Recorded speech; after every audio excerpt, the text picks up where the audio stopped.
It was so hip. That's what everyone loved in 1826. You were lost in the Hamilton Art Gallery. Different time. It was a different time then. It certainly was. You should hold lectures on this. I'm surprised no one has thought about I this. know. For such, my goodness. Pre-ear scratch painting in 19th century Germany. Yeah, that's big.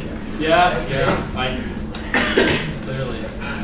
Anyway, yes, no, all very relevant. That's what we're here for. But anyway, so this used to create hydrogen, like flammable hydrogen through a chemical reaction. Oh. You have here like this.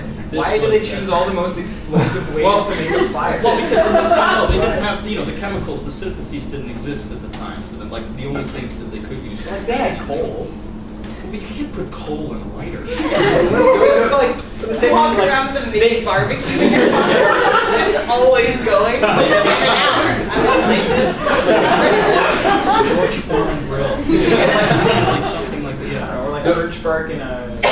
Well, yeah, but how do you light it? Do you have like tinder wood, or you get like a little those two spark. sticks together? I just feel like putting hydrogen in like creating. Well, no. Well, you're not. No. So what this would be? This is like zinc film here. This is wrapped around the filaments, and then you have a small amount of sulfuric acid kind of in the bottom here, and then the reaction of the two would create, flammable hydrogen, which would shoot up here. You'd open the valve. It would react with the, I think, platinum is what it is there, and then that would create the spark needed. Now, I mean, the same thing with the matches. I mean, it was far from safe. And as you pointed out, that this lighter would probably be almost the size of your thumbs, from what I understand. So definitely not I could trade it. very important. You could, but I mean, I don't know if you'd survive the first lighting. Now we know why his face looks like that. Well, that's Maybe this is actually quite Was it? good for what he maybe he usually started looks like. painting half of it, and then kind of like maybe it was like what are those people, the funeral homes? They, like when they dress your face for.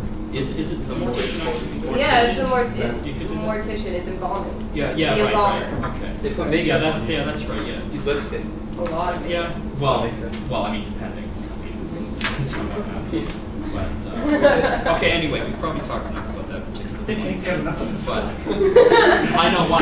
I thought you might get a kick out of that because it's not a very flat. Where is his hair? It wants out. Like it's had enough of his hair. They want to go one way, and he wants to go. Well, it's probably like what was it like?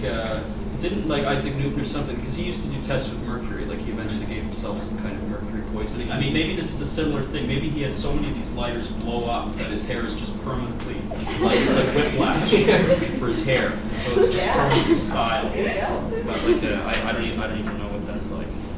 Anyway, so Like Doc Brown from Back to the Future. His hair is permanently crazy. right, yeah, no, I had to think about that. I was trying to place something like this in Back to the Future. Okay, yeah, no. But anyway, back to the question. Yes, so I mean, if you go by conventional ancestry, then yes, the cigarette lighter actually did come before the match. Okay, now I'm just thinking, what if he just won a table tennis tournament? He's going, I'm number one. You just see, because sports teams at the end, you go, I'll give it number one. What if that's just what's happening here? Well, that's kind of a limp. He just took off his helmet. That's why the hair is everywhere. That's what I said. First of all, that's really limp. Like, I mean, I think it's better than that. Second, why table tennis? I don't know, because it's an individual sport. Not necessarily. Maybe fencing or something. I don't know. I'm just saying, He's you remove the helmet. He's testing the window. No, yeah, that's exactly what He could have just looked in the mirror. I mean, I'm exhausted all the possibilities with this case. Yeah, you know what? That's probably good. And actually, there is a QI connection to that particular question. Because, you might know, or maybe not. Stephen Fry ran a huge documentary thing as part of a series. I think BBC One or Two. One of them, they did 100 greatest series. So each person hosted a 100 greatest. So it could be songs, it could be cars, it could be whatever. Stephen Fry did 100 greatest gadgets. And at the end of it, he ranked the lighter as the single greatest gadget ever invented. In his words, fire with a flick of the fingers. That's nice. So it is, no, it is nice. It is nice, yeah. I thought it was kind of fitting here. butane now instead of hydrogen. Well, that's the point, yeah, because when the Zippo came along in the 1930s, it was switched to butane, because it was the same thing with the match. You had phosphorus, I mean, it was just too dangerous. So once it became possible to develop chemicals that were less so, then obviously they replaced the fillers. Anyway. Why don't we get on to the next question? So here, now this is where you'll have to focus, because there's quite a bit of it here. All right, so I'm going to show you a slide with photos of 6 famous people from history on it. And I want you to divide them into 2 groups, okay? We're where in each of the three, like each of the two groups, there's one common thing that binds each of the three together. Now, as a further clue, the two categories that you're breaking them into themselves have something in common.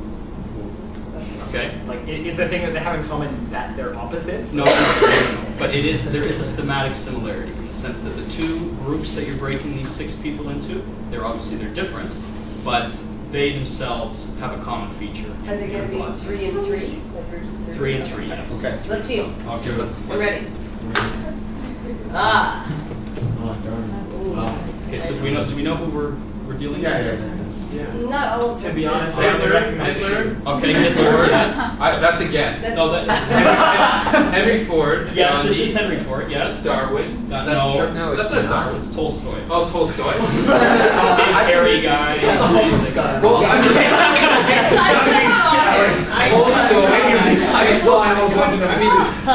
that's Charles Lindbergh. Yes, that is Charles Lindbergh. And that is. He's probably the least well known. Still very famous, but probably the least well known. His name is Thomas Watson. He was CEO of IBM. Oh. So he was the one who really made IBM what it is It's like today. He was one of the. Watson's named after the computer. Wait, what was that? Yeah, I think. What, this guy? Yeah. This is Henry Ford. Okay. Okay, so Who's the middle? I was thinking about Leo Tolstoy. Tolstoy. Okay.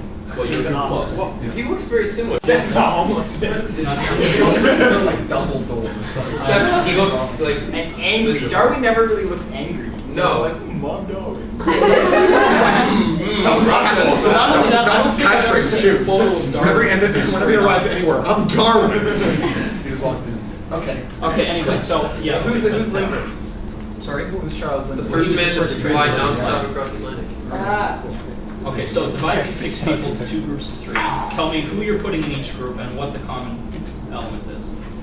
Okay. So obviously there's lots of room for choice, but keep in mind, obviously these are 6 very famous people, so think big. And also the 2 groups that you're dividing them into, there is a common feature between the 2 groups.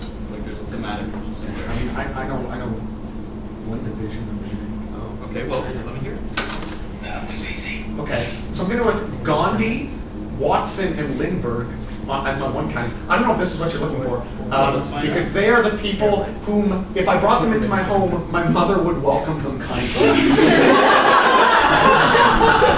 Hitler, not so much. This guy, like, I got him from the street. And Ford there just looks a little shifty. So those 3 guys would have the approval of my mother. Well, to be, I think as far as Hitler's concerned, that's pretty much you. I think it's kind of a 5 and 1. Big kind of division. More than the other 2. Yes. The other 2 still, I don't know if I want to be my house. You know that actually, did you ever watch? Like, look at how nice would it be on Gandhi over there.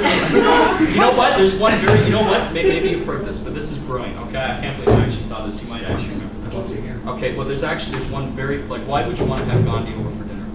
I don't know. More food for you? You get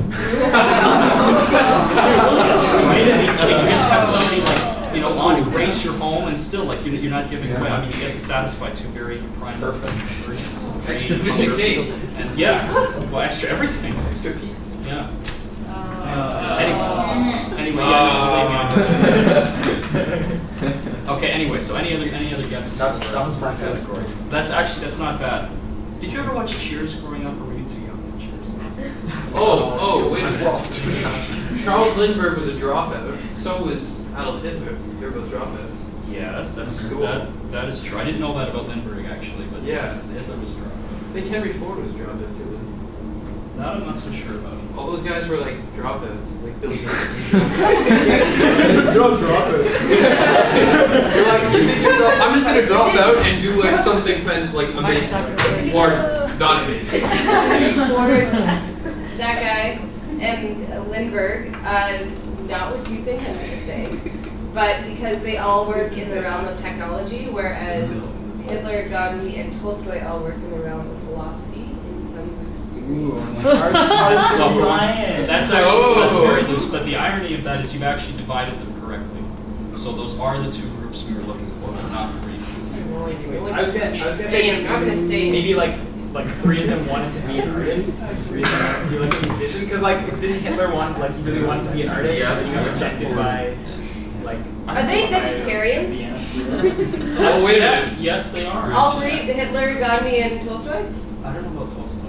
Okay, Doesn't have to okay. do with I'll you. make the same division. These three, Hitler, Gordon, Tolstoy, didn't get enough sleep before taking this picture. Well, I don't think. They're wearing no. Wait, none of them were born. None of them were born in Stop America. that right there. None of them were born in America, but the other three were. Well, that's yes. That is one division actually you could make. That's not what we were going for. What were we looking But that's okay. Why don't I tell you? So we'll start with the first division of Watson, Ford, and Lindbergh. All three of them were awarded. Just a second. I have the full name here somewhere. The Cross of the German Eagle by Hitler. So this is basically, I can't read it, it's actually, what the official name is, the Order of the German Eagle. That's what it's called. Now obviously there are varying degrees, but I mean, because you have diamonds, because I mean, and you can look this up, obviously, this award was given to, like Hitler obviously gave himself one, all the people affiliated with the Third Reich had one.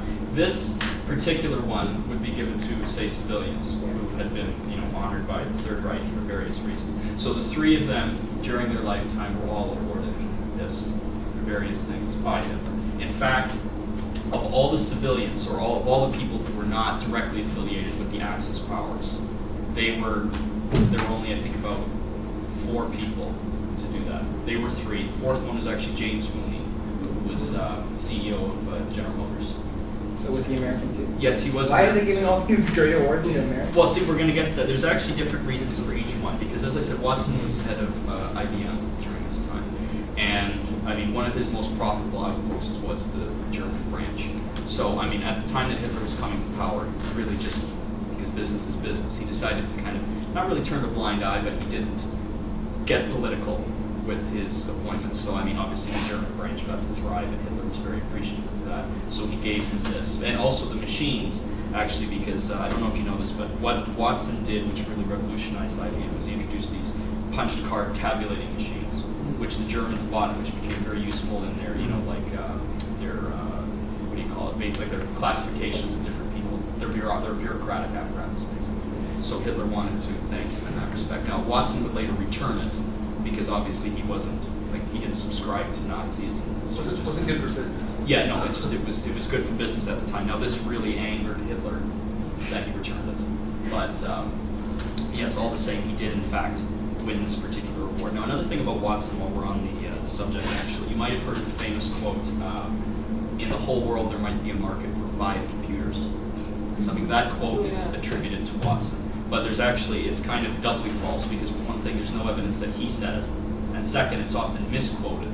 The original quote as it appeared was, I think there might be a market for 50 computers. So but that's the association. Misquoted. Yeah, Much more worlds of difference, right? And when he eventually died in 1956, he was considered to be the world's greatest salesman at the time. So that's his contribution, but I mean, he's probably, as I said, the least well known of the 6. Now, if we go to Henry Ford, this actually, it caught me by surprise a little bit, because when you think about Henry Ford, like, I mean, I always associate somebody who's like ferociously anti-communist, but at the same time believed in certain regressive measures. I mean, he introduced like a minimum wage. He had, 8-hour workday, or not an 8-hour, but a certain prescribed hour of workday. And yet he also funded a magazine that was known for publishing these very racist, very anti-Semitic articles. And supposedly, just because he didn't subscribe to Nazism, but because he felt that they were representative of the thoughts of the time.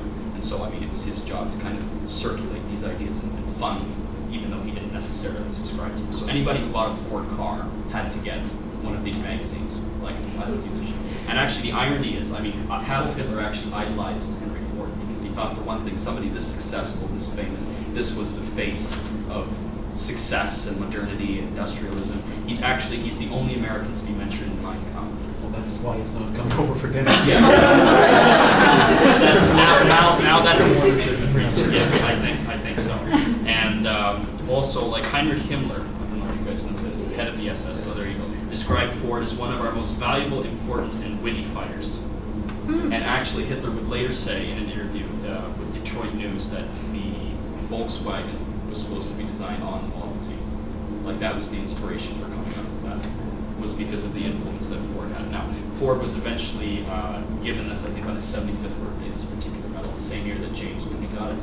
And now, this eventually kind of came back to haunt him, because the papers that he funded with these types of articles eventually got in the hands of the anti-Semites, the Hitler Youth. And actually, when the Nuremberg trials came around, Ford had by this